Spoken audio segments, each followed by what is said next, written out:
Good evening America. 2 വർഷം മുമ്പ് പെയ്തിറങ്ങിയ ഒരു തീമഴയ്ക്ക് ഒടുവിൽ പര്യവസാനമായെന്ന് തോന്നിപ്പിക്കുന്ന ഒരു കരാർ. ആദ്യഘട്ട കരാറിൽ ഇസ്രയേലും ഹമാസും ഒപ്പുവെച്ചതോടെ പല മുഖങ്ങളിലും ചിരി പരന്നു. 2 വർഷം നീണ്ട രക്തച്ചൊരിച്ചിൽ, നാശനഷ്ടങ്ങൾ, അതിനൊക്കെ മുൻപുള്ള ഒരു ഹിസ്റ്ററി. വേദനയും യുദ്ധത്തിന്റെ വടുക്കളും ഉണങ്ങാതെ നിൽക്കുമെങ്കിലും ചെറിയൊരു ആശ്വാസത്തിനാണ് തുടക്കമിട്ടിരിക്കുന്നത്. ഇനി ബന്ദി കൈമാറ്റം, സേനാ പിന്മാറ്റം. കരാറിൽ പറഞ്ഞതുപോലെ കാര്യങ്ങൾ നടക്കുമോ? American dialogue powered by Trinity ഗ്രൂപ്പും ഈ വാരം ചിന്തിക്കുന്നത് ഈ വിഷയമാണ്. Peaceful Gaza.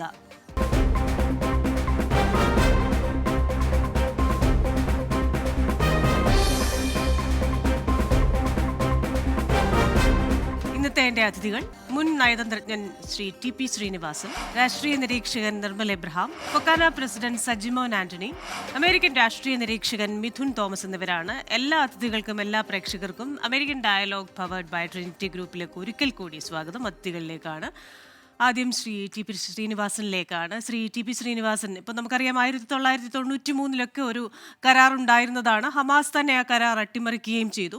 അപ്പോൾ പുതിയതായി ഒരു കരാർ കൂടി ഡൊണാൾഡ് ട്രംപിൻ്റെ ആ ഒരു മധ്യസ്ഥതയിൽ വന്നിരിക്കുകയാണ്. അപ്പോൾ ഈ കരാർ എങ്ങനെ സാധ്യമാകും, എത്രത്തോളം പ്രായോഗികമാകും, ഇതിനെക്കുറിച്ച് അങ്ങ് ചിന്തിക്കുന്നത് എങ്ങനെയാണ്? തീർച്ചയായിട്ടും ഇത് ശുഭകരമായ ഒരു വാർത്ത തന്നെയാണ്. രണ്ട് കാര്യങ്ങൾ ഇതിൽ നിന്ന് നേടാൻ കഴിയുമെങ്കിൽ തന്നെ ഇതൊരു വിജയമെന്ന് കണക്കാക്കാം. ഒന്നാമത്തേത് യുദ്ധം അവസാനിക്കുക എന്നുള്ളതാണ്. അതുപോലെ ഇസ്രായേൽ നിരയിലേക്ക് നീങ്ങുന്നു. അപ്പോൾ ഈ ബന്ദികളെ കൈമാറ്റം ചെയ്യുകയും യുദ്ധം അവസാനിക്കുകയും ചെയ്താൽ തന്നെ ഇതൊരു വിജയമാണെന്ന് നമുക്ക് കണക്കാക്കാം. പക്ഷെ അതുകൊണ്ട് പ്രശ്നങ്ങളൊന്നും പരിഹരിക്കപ്പെടുന്നില്ല. തൽക്കാലം ഒരു വെടിനിർത്തലും അതുപോലെ ഒരു തരത്തിലുമുള്ള ഒരു സൊല്യൂഷനിലേക്ക് ഇത് മാറിയിട്ടില്ല. പക്ഷെ എന്നാലും ഇതൊരു വലിയ നേട്ടമാണ്. ഇത്ര 2 വർഷം കഴിഞ്ഞിട്ട് ഇത്ര ഒരു യുദ്ധവിരാമനത്തിലേക്കെങ്കിലും പോകാൻ കഴിയുന്നു എന്നുള്ളത് വളരെ പ്രധാനപ്പെട്ട ഒരു കാര്യമാണ്. അതിന് പ്രസിഡന്റ് ട്രംപിന് തീർച്ചയായിട്ടും നല്ലൊരു റോളുണ്ട്. അത് എന്തുകൊണ്ടാണ് അദ്ദേഹത്തിന് ഇങ്ങനെ ഒരു ചിന്ത ഇപ്പോൾ വന്നത് എന്നുള്ളതിനെ പറ്റി പല ചോദ്യങ്ങളുണ്ട്. ഇപ്പോൾ നോബൽ പ്രൈസിനെ പറ്റി കേൾക്കുന്നുണ്ടായിരുന്നു. അതെന്തായാലും ഇല്ല എന്നിപ്പോൾ നമുക്ക് മനസ്സിലായി. പക്ഷെ എന്നാലും അദ്ദേഹം ഒരു പീസ് മേക്കർ എന്നുള്ളതിൽ മറ്റ് യുദ്ധമൊന്നും അവസാനിപ്പിച്ചില്ലെങ്കിലും ഇത് അവസാനിപ്പിച്ചു എന്നുള്ളത് തീർച്ചയായും എല്ലാവർക്കും കുറച്ച് ആശ്വാസം നൽകുന്നതാണ്. പക്ഷേ എന്തായിരിക്കും ഇതിൻ്റെ മുന്നോട്ടുള്ള നീക്കം, അവരുടെ പ്ലാൻ എന്താണ് എന്നുള്ളത് റിയലായിട്ട് പലസ്തീൻ രാജ്യം കൊടുക്കുമോ എന്നുള്ളതിൻ്റെ അനുസരിച്ചിരിക്കും. അപ്പോൾ അതുകൊണ്ടൊരു ശുഭമായ ഒരു വാർത്തയാണിതെങ്കിലും ഇനി ഒരുപാട് പ്രശ്നങ്ങൾ നിലനിൽക്കുകയാണ്. അപ്പോൾ രണ്ട് സ്റ്റേറ്റ്സ് എന്നുള്ള ആ സൊല്യൂഷനിലേക്ക് വരുന്നത് വരെ പ്രശ്നങ്ങൾ പരിഹരിക്കപ്പെടുമെന്ന് തോന്നുന്നില്ല. എന്നാലും വംശഹത്യ അവസാനിപ്പിക്കുകയും സമാധാനം വരികയും ചെയ്യുന്നുള്ള എല്ലാവർക്കും വളരെയധികം ആശ്വാസമാണെന്ന് നമുക്കിപ്പോൾ പറയാം. ശരി, താങ്ക് യു. ശ്രീ സജിമോൻ ആന്റണി, ഇപ്പോൾ പതിറ്റാണ്ടുകളായി സമാധാനം അന്യം നിന്ന ഒരു സ്ഥലമാണ് ഗസ എന്ന് പറയുന്നത്. അപ്പോൾ അവിടുത്തെ കുഞ്ഞുങ്ങൾക്ക് സ്കൂളുകളിൽ പോയി നിർഭയരായി പഠിക്കാനും വളരാനും അവരുടേതായിട്ടുള്ള മേധാശക്തിയും അവരുടേതായിട്ടുള്ള നൈപുണ്യങ്ങളും ഒക്കെ ലോകത്തിൻ്റെ നന്മയ്ക്ക് വേണ്ടി ഉപയോഗിക്കാനും ഒക്കെ അവിടുത്തെ കുട്ടികൾക്കും അവകാശമുണ്ട്. അത് ഇസ്രയേലിലും ഈ പറയുന്നത് പോലെ ഗസയിലും ഒക്കെ. പക്ഷേ ഇവിടെ ഇപ്പോൾ ആദ്യഘട്ട കരാർ മാത്രമാണ് കൊണ്ടിട്ടുള്ളത്. അത് ഈ പറയുന്നത് പോലെ പ്രസിഡന്റ് ട്രംപിൻ്റെ ഒരു മധ്യസ്ഥതയിലാണ്. അതിന് അദ്ദേഹം അഭിനന്ദനം അർഹിക്കുകയും ചെയ്യുന്നുണ്ട്. പക്ഷേ ഈ ആദ്യഘട്ട കരാർ എന്ന് പറയുമ്പോൾ ഇനിയിപ്പോൾ ബന്ദിമോചനം നടക്കണം, അവിടെ എന്തൊക്കെ പ്രശ്നങ്ങൾ ഉണ്ടാകുമെന്ന് നമുക്കറിയില്ല. സേനാ പിന്മാറ്റം നടത്തണം, സേനാ പിന്മാറ്റം നടത്തിയാലും അതിർത്തിയിൽ ഇസ്രയേലിൻ്റെ സേന ഉണ്ടാകും എന്ന് പറയുന്നു. അപ്പോൾ പ്രായോഗികമായി ഇത് നടപ്പാക്കാൻ ചില ബുദ്ധിമുട്ടുകളുണ്ട്. പക്ഷെ അതിനൊക്കെ അപ്പുറമായിട്ട് ഇതൊരു സൊല്യൂഷനേ അല്ല. സൊല്യൂഷൻ എന്ന് പറയുമ്പോൾ ഒരു ദ്വിരാഷ്ട്രം വേണോ എന്നുള്ള ഒരു ചോദ്യം നിൽക്കുന്നു. വേണം എന്ന് തന്നെയാണ് മറുഭാഗത്തിന്റെ ആവശ്യവും. അപ്പോൾ ആ സൊല്യൂഷനിലേക്ക് ഇനി എത്ര ദൂരമുണ്ട്? കൃഷ്ണ, തീർച്ചയായിട്ടും ഇതൊരു കോംപ്ലക്സ് ഇഷ്യൂ ആണെന്ന് ചോദിച്ചാൽ കോംപ്ലക്സ് ഇഷ്യൂ ആണ്. അതോടൊപ്പം തന്നെ ഇതൊരു പെർമനന്റ് സൊല്യൂഷൻ ആണോ എന്ന് ചോദിച്ചു കഴിഞ്ഞാൽ ഒരു പെർമനന്റ് സൊല്യൂഷൻ അല്ല, ഇതൊരു നല്ലൊരു തുടക്കമാണ് എന്ന് നമുക്ക് പറയാൻ പറ്റും. ശ്രീ അംബാസഡർ ശ്രീനിവാസൻ പറഞ്ഞതിനോട് യോജിച്ചുകൊണ്ട് തന്നെ ഇത് അവിടുത്തെ യഥാർത്ഥ പ്രശ്നം എന്താണ്, അതായത് ഈ 21ാം നൂറ്റാണ്ടിൽ നമ്മൾ വലിയ ക്രൈസിസിലൂടെ കടന്നു പോയിക്കൊണ്ടിരിക്കുന്നത്. ആദ്യം ഒരു കോവിഡ് കഴിഞ്ഞു, അത് കഴിഞ്ഞ ശേഷം ഇമ്മീഡിയറ്റ്ലി 2 യുദ്ധങ്ങൾ വന്നു. ഇസ്രായേലും ഹമാസുമായിട്ടുള്ള ഒരു സൈഡ് നടക്കുമ്പോൾ അങ്ങേപ്പുറത്ത് റഷ്യയും യുക്രൈനുമായിട്ട് നോക്കുന്നു. അപ്പോൾ എന്താണ് സോഫാർ അതിന്റെ ഔട്ട്കം എന്ന് നോക്കി കഴിഞ്ഞാൽ ഞെട്ടിക്കുന്ന നമ്പറുള്ള വരുന്നത്. ഏകദേശം 67,000 ആൾക്കാർ ഗാസയിലും 2,000 ഇസ്രായേലിലും മരിക്കുന്നു. ഏകദേശം 144,000 ഇഞ്ചുർഡ് ആയിട്ട് വരുന്നു. അപ്പം ഹൺഡ്രഡ്സ് ഓഫ് തൗസൻഡ്സ് ഓഫ് ആൾക്കാരും പ്ലസ് 90% ഓഫ് ഗാസ എന്താ പറയുക ഡിസ്ലൊക്കേറ്റ് ഇതുമായി നമുക്ക് മനസ്സിലാക്കാൻ പറ്റുന്നത്. അപ്പം സർവ്വ തരത്തിലുള്ള ഒരു നാശമാണ് അവിടെ വരുന്നത്. അപ്പൊ എന്തുകൊണ്ടാണ് ഇത് വരുന്നത് ചോദിച്ചു കഴിഞ്ഞാൽ അതിന് മൾട്ടിപ്പിൾ ആൻസർ ഉണ്ട്. ഒന്ന്, കാരണം ഈ ഒരു ഫൈറ്റ് അല്ലെ ആ ഒരു റീജിയനിലെ ഒരു കോംപ്ലക്സിറ്റി എന്ന് പറയുന്നത് ഈ ഒരു വർഷത്തെയോ അല്ലെ കഴിഞ്ഞ ഇതുണ്ട് ഒരു സെഞ്ചുറീസ് ഓൾഡ് അവർ തമ്മിലുള്ള ഒരു ഡിസഗ്രിമെന്റ്സും ഡിസ്പ്യൂട്ടും പിന്നെ റിലീജിയനും ഒരു പ്ലേസ് ഉണ്ട്. അതോടൊപ്പം തന്നെ ഒരു ഡബിൾ സ്റ്റാൻഡേർഡും ആ ഒരു പ്ലേസ് ഉണ്ട് എന്നാണ് എനിക്ക് പറയാൻ പറ്റുന്നത്. കാരണം October 7 2023 ഇത് വന്നപ്പോൾ ലോകം മൊത്തം ഇസ്രായേലിനോടൊപ്പം ആയിരുന്നു എന്നുള്ള കാര്യത്തിൽ സംശയമില്ല. നമ്മളെല്ലാവരും ഒരേ പേജിലായിരുന്നു, ഒരേ തട്ടിലായിരുന്നു. എന്നാൽ സ്ലോലി നമ്മൾ കണ്ടു ആ ഒരു ചായ്വ് മാറി കുറെ വെസ്റ്റിൽ അമേരിക്കൻ സഖ്യരാഷ്ട്രങ്ങളുടെ ഇടയിൽ പോലും ചെറിയൊരു അഭിപ്രായ വ്യത്യാസങ്ങൾ വരികയും അമേരിക്ക ഒരു സൈഡിലും ബ്രിട്ടനും UK-യും ഫ്രാൻസും ജർമ്മനിയും ഒക്കെ വേറെ സ്റ്റാൻഡുകൾ എടുക്കുന്നൊക്കെ നമ്മൾ കണ്ടു അതിനകത്ത്. അപ്പൊ അങ്ങനെ ഔട്ട്കം എന്താണെന്ന് ചോദിച്ചു കഴിഞ്ഞാൽ ശ്രീ അംബാസിഡർ ശ്രീനിവാസൻ സാർ പറഞ്ഞ പോലെ തന്നെ ടു സ്റ്റേറ്റ് സൊല്യൂഷൻ ആണ് ഒരു പെർമനന്റ് സൊല്യൂഷന്. പക്ഷെ അത് എന്ന് വരുന്നോ അന്ന് വരെ ഈ ഒരു പ്രശ്നം ഉണ്ടാവും. പക്ഷെ ഒരു പ്രതീക്ഷ എന്ന് പറഞ്ഞ ഇതാണ്, ഇതിനു മുമ്പ് അമേരിക്കയുടെ എല്ലാ സഖ്യകക്ഷികളും ഒരുമിച്ച ഒരു സ്റ്റേജിലായിരുന്നുവെങ്കിൽ ഇപ്പം വ്യതിയാനം വരുന്നത് ആ ടു സ്റ്റേറ്റ് സൊല്യൂഷനോട് മറ്റു പല രാഷ്ട്രങ്ങളും അല്ലെ കൂടുതൽ രാഷ്ട്രങ്ങൾ യോജിക്കുന്നതായിട്ട് നമുക്ക് കാണുന്നുണ്ട്. സോ മേ ബി പ്രസിഡന്റ് ട്രംപിന് ക്രെഡിറ്റ് കൊടുക്കണം നമുക്ക് തീർച്ചയായിട്ടും ഈ ഒരു ഓപ്പർച്യൂണിറ്റി വന്നതില്ല, അല്ലെങ്കിൽ ഇങ്ങനെ ഒരു ചാൻസ് വന്നതില്ല. അറ്റ്ലീസ്റ്റ് ഈ വെടിനിർത്തൽ പ്രഖ്യാപിക്കുകയും ഗാസയിൽ നിന്നുള്ള വിഡ്രോവൽ നടക്കുകയും എനിക്ക് അറിയാൻ കഴിഞ്ഞ ഏകദേശം 200ഓളം അമേരിക്കൻ ട്രൂപ്സും ഇസ്രായേലിൽ പോകുന്നുണ്ട് ഇതിനെ മോണിറ്റർ ചെയ്യാനും അല്ലെങ്കിൽ ഓവർസീസ് ചെയ്യാനും എന്നാണ് അറിയാൻ കഴിഞ്ഞത്. അതോടൊപ്പം മൺഡേയിലേക്ക് പ്രസിഡന്റ് ട്രംപും ഇസ്രായേലിൽ പോകുന്നുണ്ടെന്ന് അറിയുന്നു. ഇതിന്റെ ഫൈനൽ ട്രീറ്റിയും കാര്യങ്ങളും സൈൻ അപ്പ് ചെയ്യാനും അതിന്റെ ഓഫ് കോഴ്സ് എന്റെ ക്രെഡിറ്റ് എടുക്കാനും which is very good.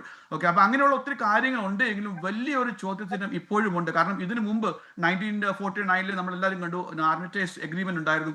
അതിനുശേഷം 1993 വളരെ വിഖ്യാതമായ അല്ലെങ്കിൽ പ്രമുഖമായ ഓസ്ലോ എഗ്രിമെന്റ് ഉണ്ടായിരുന്നു. 2000 ക്യാമ്പ് ഡേവിഡ് അല്ലെങ്കിൽ 78 ക്യാമ്പ് എഗ്രിമെന്റുകളൊക്കെ ഉണ്ടായിരുന്നു. അപ്പൊ അതിനൊക്കെ ഒരു ആയുസ് 15ഉം 20ഉം വർഷമൊക്കെ ഉണ്ടായിരുന്നു. അത്രയും അപ്പം സാധാരണഗതിയിൽ ട്രീറ്റ്മെന്റ് വന്നു കഴിഞ്ഞ ശേഷം ഒരു ലോഞ്ചിവിറ്റി എന്തുമാത്രം ഉണ്ടെന്നുള്ളത് ഈ രണ്ട് സൈഡുകളും സംയമനം പാലിക്കും. അതോടൊപ്പം തന്നെ ഇതിനകത്ത് ഇൻവോൾവ് ചെയ്യുന്ന കക്ഷികളും നിഷ്പക്ഷമായിട്ട് ഡബിൾ സ്റ്റാൻഡേർഡ് ഉപേക്ഷിക്കുകയാണെങ്കിൽ മാത്രമേ ഒരു പെർമനന്റ് സൊല്യൂഷൻ ഇതിലേക്ക് വരികയുള്ളൂ.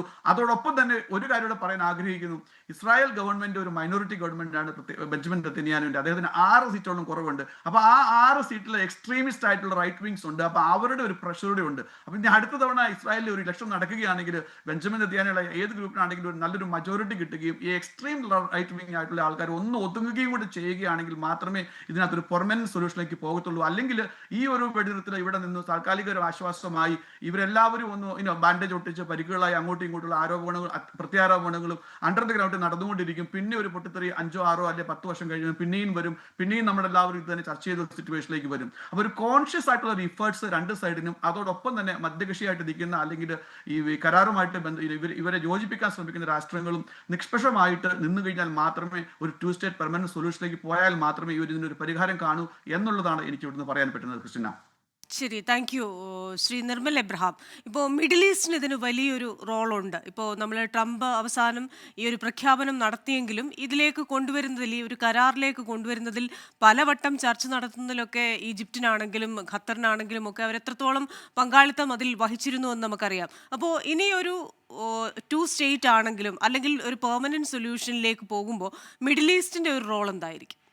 എനിക്ക് തോന്നുന്നത് മിഡിൽ ഈസ്റ്റിന്റെ റോൾ ഇപ്പൊ ഹമാസിനെ കൺവിൻസ് ചെയ്യുന്നതിൽ എത്രമാത്രം അവർക്ക് സക്സസ്ഫുൾ ആകാൻ പറ്റും എന്നുള്ളതിനെ ഡിപ്പെൻഡ് ചെയ്തിരിക്കും. കാരണം ഇപ്പൊ ട്രംപ് മുന്നോട്ട് വെച്ചിരിക്കുന്ന 20 point പ്ലാൻ പല പോയിന്റ്സും ഹമാസും അംഗീകരിക്കുന്നില്ല, ചില പോയിന്റ്സ് എങ്കിലും ഇസ്രായേൽ അംഗീകരിക്കുന്നില്ല. അതിൽ ഏറ്റവും പ്രധാനപ്പെട്ടത് താങ്കൾ ആദ്യം സൂചിപ്പിച്ച നിരായുധീകരണമാണ്, അത് ഡിസാമമെന്റ്. ആ ഡിസാമമെന്റ് ഒരിക്കലും ഹമാസ് അംഗീകരിക്കാൻ പോകുന്നില്ല, അറ്റ്ലീസ്റ്റ് ബൈ പ്രിൻസിപ്പൾ. കാരണം അവരുടെ ചാർട്ടറിൽ പോലും കൊടുത്തിരിക്കുന്നത് എന്നേക്കുമായിട്ട് സയനിസ്റ്റ് സ്റ്റേറ്റിനെതിരെയുള്ള പോരാട്ടം തുടരും, അതിനുവേണ്ടി റെസിസ്റ്റൻസും ആംസും ഒക്കെ ഉപയോഗിക്കുമെന്ന് തന്നെയാണ് പറഞ്ഞിരിക്കുന്നത്. അതുകൊണ്ട് അവരുടെ ഒരു ചരിത്രം എടുത്ത് നോക്കിക്കഴിഞ്ഞാൽ ഡിസാമമെന്റിന്റെ കേസിൽ അവർ മുന്നോട്ട് എന്തായിരിക്കും നിലപാടെടുക്കുക എന്നുള്ളത് ഒരു ചോദ്യചിഹ്നമായിട്ട് നിൽക്കുന്നു. 2, ട്രംപ് പറഞ്ഞിരിക്കുന്ന അനുസരിച്ചാണെന്നുണ്ടെങ്കിൽ സെക്കൻഡ് ഫേസിലോട്ട് കടക്കുമ്പോഴത്തേക്കും ഗാസയുടെ ഗവർണൻസിൽ യാതൊരു ഇൻവോൾവ്മെന്റും ഹമാസിന് കാണില്ല എന്ന് പറഞ്ഞിട്ടുണ്ട്. അവിടെയും ഹമാസിന് തീർച്ചയായിട്ടും ഒരു റിജക്ഷൻ പറഞ്ഞിട്ടുണ്ട്, അതിൽ എതിർപ്പ് പറഞ്ഞിട്ടുണ്ട്.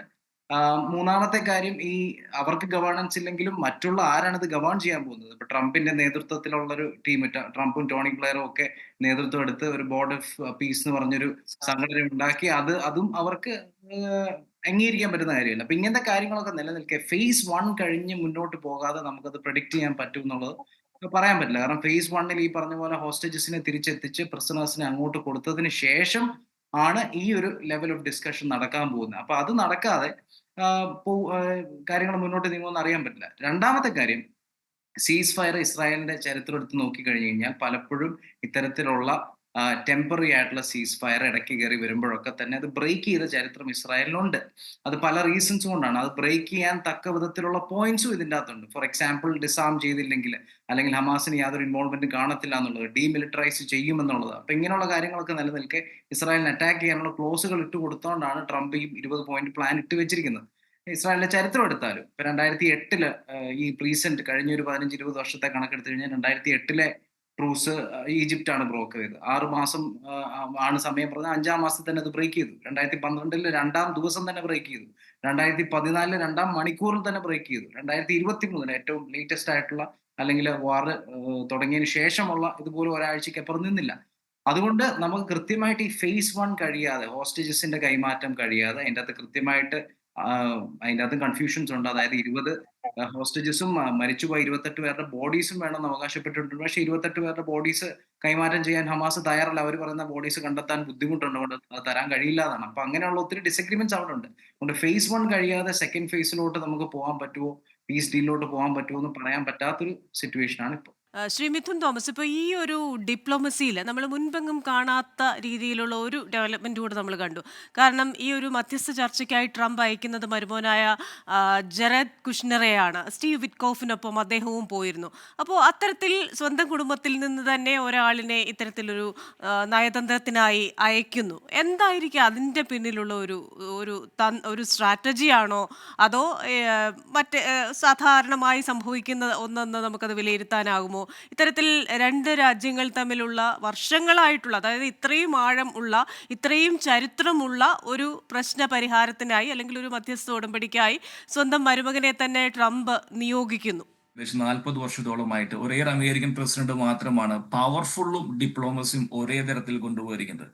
Trump he was giving warning. Trump എന്താ പറഞ്ഞത്? നരകം തുറക്കാൻ പോവുകയാണ്. ബട്ട് സെയിം പോയിന്റ് അദ്ദേഹത്തിന്റെ മരുമകനെ അതോടൊപ്പം തന്നെ വിശ്വസനായിട്ടുള്ള സ്റ്റീവ് വിറ്റ്കോഫിനെ അയച്ചിരിക്കുകയാണ് ഈജിപ്തിലേക്ക്. So he is having an open conversation. അതായത് ബുഷ് ആയാലും ക്ലിന്റൺ ആയാലും പിന്നെ അതിനുശേഷം ഒബാമയായാലും never use this diplomacy or power at the same point. അപ്പൊ സംഭവിച്ചിരിക്കുന്നത് എന്താണ്? ഒരു പക്ഷേ വർക്കൗട്ട് ആയിരിക്കുകയാണ്. ടു ഹൗ ലോങ് എക്സ്റ്റെൻഡ് നമ്മൾ സംസാരിക്കുന്ന 3 കാര്യങ്ങളാണ്. അതായത് ഈ ഹോസ്റ്റേജ് റിലീസ് എന്ന് പറയുമ്പോൾ ഇവിടെ കൊടുക്കാൻ പോകുന്ന ആരെയാണ് മറുപക്ഷം കൊടുക്കാൻ പോകുന്നത്? ഇസ്രായേൽ ഏകദേശം 1500ഓളം തടവുകാർ കൊടുക്കാൻ പോകുന്നത്.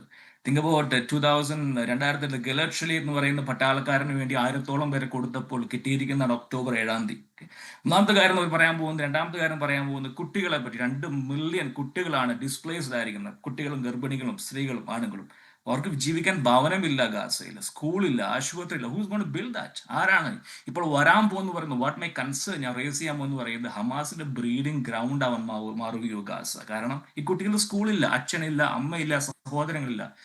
ആരാണ് ഇതിന് പുറകിൽ? ഒരു പക്ഷേ ഇസ്രായേലായിരിക്കാം. So ideology. ഞാൻ മൂന്നാമത്തെ കാര്യം പറയുന്നത്, ഈ സ്റ്റീവ് വിറ്റ്കോഫ് അല്ലെങ്കിൽ ഈ വന്നിരിക്കുന്ന അമേരിക്കൻസിന്, വെസ്റ്റേൺസിന് അറിയാമോ ശരിക്കും മധ്യപൂർവേഷ്യ എന്താണ്? It's all ideology. ഇന്നും അമേരിക്കയിൽ പലരും പറയുന്നത് ഇന്ത്യ പാകിസ്ഥാൻ യുദ്ധം എന്ന് പറയുന്നത് ഒരു സൗന്ദര്യ പിണക്കം മാത്രമാണ്. It's not like what happening. ഈ വീഡിയോ പറഞ്ഞില്ല. 947 മുതൽ പാകിസ്ഥാന്റെ അജണ്ട എന്താണ്? ഇന്ത്യയെ തകർക്കുക. ഹൗ? സാമ്പത്തികമായി തകർക്കുക. 2008 മുംബൈ ആക്രമണം ബോംബെയിലുണ്ടായിരുന്ന വ്യക്തി, ജീവിച്ച വ്യക്തിയാണ്. ബോംബെ ലോക്കൽ ട്രെയിനിൽ സഞ്ചരിക്കുമ്പോൾ ഞാൻ എന്നും വേദനിക്കുമായിരുന്നു, ചിന്തിക്കുമായിരുന്നു, സംതിങ് ഹാപ്പൻസ്. ആ ഒരവസ്ഥ think about 2015 Shriman Narendra Modi went himself to ലാഹോറിൽ പോയി. To what? ഡിപ്ലോമസി. തീരുമെങ്കിൽ തീരട്ടെ. അദ്ദേഹം പോയ വ്യക്തിയാണ്. ലാഹോറിൽ പോയി കാണാൻ പോയി. എന്താ കിട്ടിയത്? പത്താംകോട്ട്, ഉറി, പിന്നെ പഹൽഗാം. ഞാൻ വിഷയത്തിൽ മാറിന്ന് പോവല്ല. So what Israel is gaining out of it? Israel എവിടേക്കാണ് തിരിച്ചു വന്നിരിക്കുന്നത്? ഹാവിങ് എ ടേബിൾ, ഒരേ ടേബിളിൽ ഹമാസുമായി സംസാരിക്കുന്ന അവസ്ഥയിലേക്ക് എത്തിച്ചേർന്നിരിക്കുകയാണ്. ഇസ്രായേലിന് വലിയൊരു പരാജയമാണിത്. ഇസ്രായേലിന്റെ മൂഡ് എന്താണെന്ന് അറിയും ആർക്കെങ്കിലും? Just get out of it. ഈ യുദ്ധം അവസാനിപ്പിക്കൂ, എങ്ങനെയെങ്കിലും ബന്ദികളെ കൊണ്ടുവരൂ, just get out of it. ഇതെന്ത് പറഞ്ഞാലും ഈ പറയുന്ന propaganda, I not getting into that, ആ ലെവലിലേക്ക് പോകാൻ താല്പര്യമില്ല. എന്നാലും ഞാൻ പറയുകയാണ്, ഈ ഇപ്പം നിർമ്മല പറഞ്ഞ പോലെ, എല്ലാവരും പറയുന്ന പോലെ ആദ്യകാലങ്ങളിൽ ഇസ്രായേൽ അനുകൂലമായിരുന്നു. ആ ട്രെൻഡ് മാറി. ചാർലി ക്രിക്ക് ഹിംസെൽഫ് മരിക്കുന്നതിന് മുമ്പ് കത്തെഴുതി നെത്തിനാഹുൻ, അവസാനിപ്പിക്കൂ, യു ലൂസിങ് ഇറ്റ്. ഈ PR വർക്കിൽ നിങ്ങൾ തോക്കുകയാണ്. കാരണം ഇപ്പോൾ ഒരു അവസരം കിട്ടിയിരിക്കുകയാണ് ബിബിക്ക്. പറയുന്നത് ശരിയാണ്. കാരണം ട്രംപ് എന്നുള്ള പവർഫുൾ മാന്റെ ഹാൻഡ് ഉണ്ടെന്ന് പറഞ്ഞുകൊണ്ട് സജിമോൻ സാർ പറഞ്ഞ പോലെ തന്നെ, അതായത് ഈ പറയുന്ന എക്സ്ട്രീമിറ്റുള്ള ബെന്നെ പോലെ ആളുകളെ ആശ്വസിപ്പിക്കാൻ പറ്റും. കാരണം ഇപ്പൊ എന്റെ കയ്യിലല്ല ഒന്നും. ഇപ്പൊ ആരാണ്? ഇത് ട്രംപാണ്. എത്ര കാലം മുന്നോട്ട് പോകാൻ സാധിക്കും? ഈ ഒരു ഐഡിയോളജി എന്നുള്ളത്, കാരണം ഡെത്ത് ഫോർ ഇസ്രായേൽ, അല്ലെങ്കിൽ ഇസ്രായേൽ ഇല്ലാതാക്കുക. ഞാൻ കടമെടുക്കുക, ലാസ്റ്റ് വാക്കിനെ കടമെടുക്കുന്ന ആരെയെന്നറിയോ? Indonesian president സുബേദോ. അദ്ദേഹം 80ാമത് പൊതുസമ്മേളനത്തിൽ അദ്ദേഹം എന്താ പറയുന്നറിയോ? ഇസ്രായേലും ജീവിക്കാൻ അവകാശമുണ്ട്, പാലസ്തീനും ജീവിക്കാൻ അവകാശമുണ്ട്. രണ്ടു കൂട്ടരും ഐഡിയോളജി, അവരുടെ ആ പറഞ്ഞ വാശി വിട്ടെറിഞ്ഞുകൊണ്ട് രണ്ടുപേരെയും ഒരുമിച്ച് ജീവിക്കാൻ ആഗ്രഹിക്കുന്ന ആ ഒരു കംഫർട്ട് സോണിൽ വന്നാൽ മാത്രമേ ഈ പ്രശ്നം തീരുകയുള്ളൂ. അല്ലാതെ ഇതിന് പുറത്ത് ഈ ബാൻഡേഡ് ഒട്ടിച്ചുകൊണ്ട് 5 പേരെ കൈമാറി 10 പേരെ കൈമാറി is not going to find a solution. ട്രംപിന്റെ പറയും ഹീസ് യൂസിങ് അദ്ദേഹം ഡിപ്ലോമസിയും പവർഫുള്ളും യൂസ് ചെയ്തു. But it's how long? എത്ര കാലം? I don't know. ബെഞ്ചമിൻ നെതന്യാഹുവിന്റെ പ്രസംഗത്തിൽ അദ്ദേഹം പറഞ്ഞത്, ബന്ദികളായ നിങ്ങളെ ആരും മറന്നിട്ടില്ല, നിങ്ങളുടെ കാര്യം മാത്രമാണ് ഞങ്ങളുടെ മനസ്സിൽ. മാത്രമല്ല, അന്ന് വളരെ നാടകീയമായ ചില കാര്യങ്ങളും ഒരു പ്രശ്നോത്തരിയൊക്കെ അദ്ദേഹം UN നടത്തുകയൊക്കെ ചെയ്തു. എനിക്ക് തോന്നുന്നു UN ചരിത്രത്തിൽ തന്നെ ആദ്യമായിട്ടായിരിക്കാം ആ മട്ടിലുള്ള ചില സംഭവ വികാസങ്ങൾ നടത്തുന്നത്. പക്ഷേ ഇവിടെ ചോദ്യം എന്ന് പറയുന്നത്, ഈ പറയുന്നത് പോലെയുള്ള ഇത്രയധികം കുഞ്ഞുങ്ങൾ, അവർക്ക് പഠിക്കാൻ സ്കൂളില്ല, താമസിക്കാൻ സ്ഥലമില്ല, അച്ഛൻ ആരാ അമ്മ ആരെന്നറിയില്ല.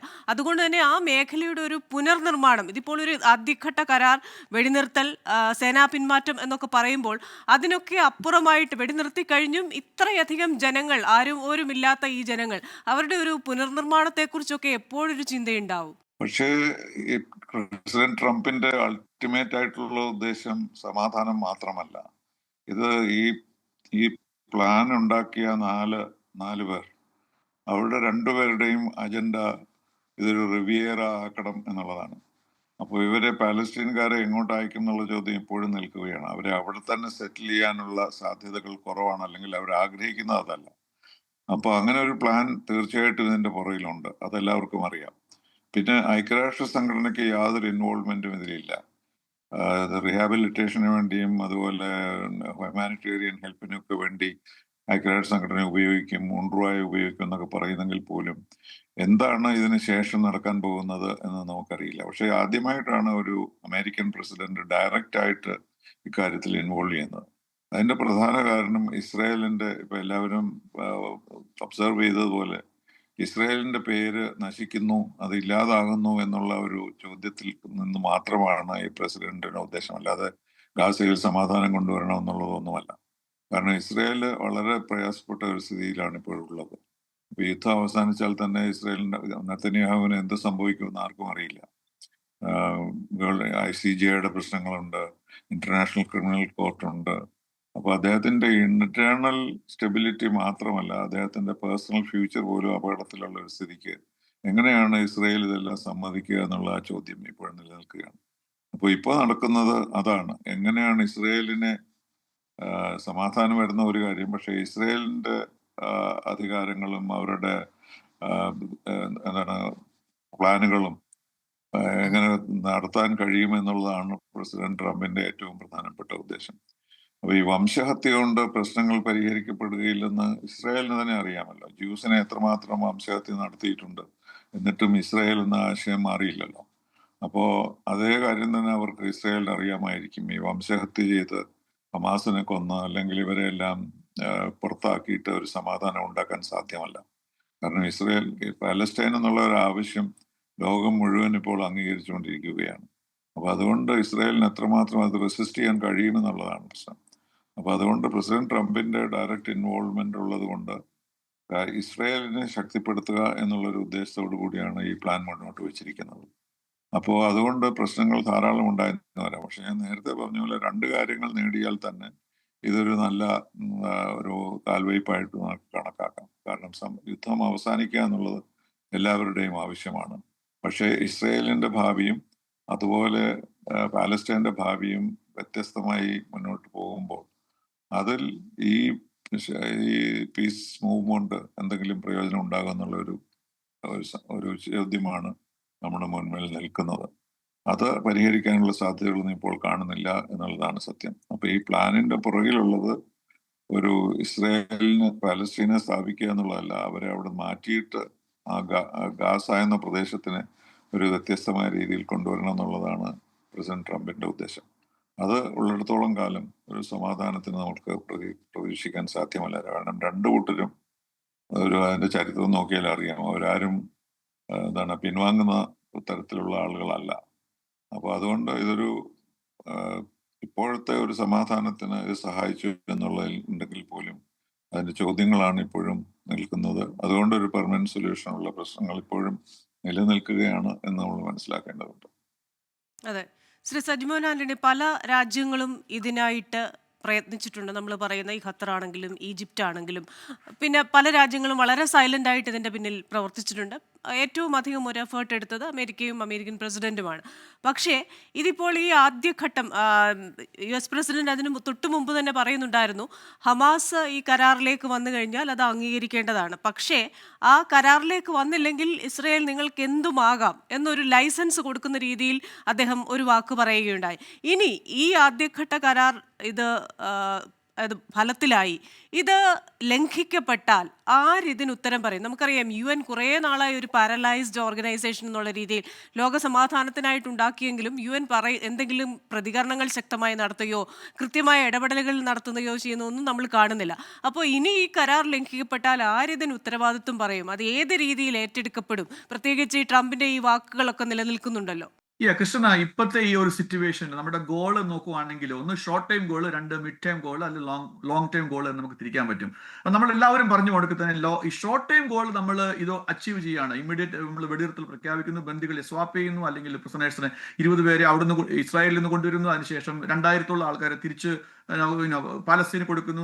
പിന്നെ 27 28 പ്രിസംപ്ഷൻ ആണ് ഡെഡ് ബോഡീസ് എന്നുള്ളത്. അപ്പം അതോടുകൂടി ഫസ്റ്റ് ഇത് കഴിയുന്നു. മൂന്നാമത്തേത് എന്നുള്ളത് പറഞ്ഞത് ആരാണ് ഈ പറഞ്ഞ ഗാസ ഭരിക്കാൻ പോകുന്നത്? ഇസ്രായേൽ ഭരിക്കാൻ പോവോ, അമേരിക്ക ഭരിക്കാൻ പോവോ, പലസ്തീൻ അതോറിറ്റി ഭരിക്കാൻ പോവോ, അതോ ഹമാസ് ഭരിക്കാൻ പറ്റുമോ? അപ്പൊ അതിന്റെ ഒരു കേന്ദ്ര ബിന്ദു എന്ന് പറയുന്നത് ഹമാസുമായിട്ട് ഒരു ബന്ധമില്ലാത്ത ഒരു തേർഡ് അതോറിറ്റി അത് ഗാസ ഭരിക്കണം എന്നുള്ളതാണ് ഒരു എഗ്രിമെന്റിൽ വരുന്നത്. പക്ഷെ അതിന്റെ ഫീസിബിലിറ്റി എന്തുമാത്രം ഉണ്ടെന്ന് നമ്മൾ എല്ലാവരും പറഞ്ഞു കൊടുക്കുക തന്നെ നോക്കി കാണേണ്ടിയിരിക്കുന്നു. കാരണം ഏതൊക്കെ ആംഗിളിൽ എങ്ങനെയൊക്കെ വന്നു കഴിഞ്ഞാലും ഹമാസ് അതിനകത്ത് ഇൻഫിൽട്രേറ്റ് ചെയ്യും അല്ലെങ്കിൽ കാര്യത്തിൽ സംശയമില്ല ഒരു പരിധി വരെ. കാരണം മുമ്പ് പലരും പറഞ്ഞു മുടക്കി തന്നെ ഇതൊരു വംശികത്തെ അങ്ങോട്ടും ഇങ്ങോട്ടും നടത്തിയാൽ ഒരു പെർമനന്റ് സൊല്യൂഷൻ അല്ല എന്നുള്ള രണ്ട് കൂട്ടർക്കും അറിയാം. അതായത് എന്തുമാത്രം ജൂയിഷുകൾക്ക് കൊല്ലപ്പെട്ടിട്ടുണ്ട്, എന്നിട്ടും അവർ ആ ഒരു അതൊന്നും ഒരു സൊല്യൂഷൻ ആയിട്ടില്ല. അപ്പൊ ഒരു യുദ്ധവും ഒരിക്കലും ഒരു പരിഹാരമല്ല എന്നുള്ളത് കാലം പഠിപ്പിച്ചതാണ്. നമ്മൾ എത്രയോ യുദ്ധങ്ങൾ ഏതോ ഏരിയയിൽ കഴിഞ്ഞു, അതിനൊന്നും ഒരു പെർമനന്റ് വിജയമോ സ്ഥായിയായിട്ടുള്ളൊന്നും ഇല്ല എന്നുള്ളതാണ് ഇത്.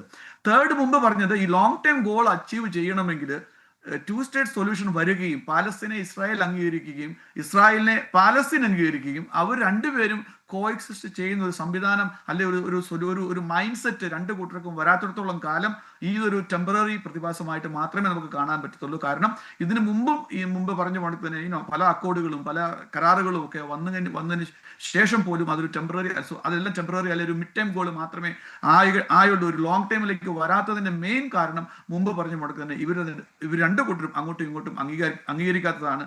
രണ്ടുപേരും അങ്ങോട്ടും ഇങ്ങോട്ടും അംഗീകരിച്ചേ പറ്റത്തുള്ളൂ. രണ്ടുപേർക്കും കോഎക്സിസ്റ്റ് ചെയ്യാനുള്ള റൈറ്റ് ഉണ്ട് എന്നുള്ളതിനകത്ത് ആ ഒരു കാര്യത്തിൽ മാത്രമേ ഒരു പെർമനന്റ് സൊല്യൂഷൻ ഉള്ളൂ എന്നാണ് എനിക്ക് തോന്നുന്നത്. ഇനി കൃഷ്ണ പറഞ്ഞ ചോദ്യത്തിലേക്ക് ഒന്നുകൂടെ എംഫസൈസ് ചെയ്യുവാണ്, ഈ ഒരു ബ്രീച്ച് വരികയാണെങ്കിൽ ആരാണ് റെസ്പോൺസിബിൾ? ഹമാസ് ആണ് റെസ്പോൺസിബിൾ, ഇസ്രായേൽ റെസ്പോൺസിബിൾ, അമേരിക്കയാണെന്ന് ചോദിച്ചു കഴിഞ്ഞാൽ അമേരിക്ക ഇന്നത്തെ സിറ്റുവേഷനിനകത്ത് അവിടെ ഇൻവോൾവ് ആകാതിരിക്കാൻ പറ്റത്തില്ല. കാരണം ജൂയിഷ് കമ്മ്യൂണിറ്റി അല്ലെ ഇസ്രായേലിന്റെ സപ്പോർട്ട് അല്ലെ അമേരിക്കയും ഇസ്രായേലും തമ്മിലൊരു ബന്ധം അത് ഇവിടെ ഡെമോക്രാറ്റ് ഭരിച്ചാലും ട്രംപ് ഭരിച്ചാലും റിപ്പബ്ലിക്കൻ ഭരിച്ചാലും ഒരു തേർഡ് പാർട്ടി ഭരിച്ചു കഴിഞ്ഞാലും ആ ഒരു ബന്ധത്തിന് വലിയ കുറവൊന്നും ഉണ്ടാവാൻ പോകുന്നില്ല. ഒരു പേഴ്സണൽ റിപ്പോർട്ടിനകത്ത് ചെറിയ ചേഞ്ചസുകളൊക്കെ വരും ഓരോ പ്രസിഡന്റുകൾ മാറുമ്പം എന്നതിലുപരി ഒരു പോളിസിയുടെ കാര്യത്തിൽ വലിയൊരു ഡ്രാസ്റ്റിക് ചേഞ്ച് ഒരിക്കലും വരാൻ പോകുന്നില്ല. So which means America is always going to be with Israel, അതിനകത്ത് ഒരു സംശയവുമില്ല.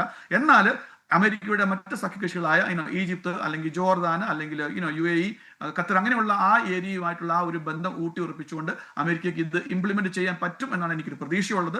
എന്നാൽ ഈ പെർമനന്റ് സൊല്യൂഷൻ എന്ന് പറയുന്നത് വളരെയധികം ദൂരെയാണ് എന്നുള്ളൊരു ഫീലിംഗ് കൂടിയാണ് ഇവിടെ നിന്നുള്ളത് കൃഷ്ണ.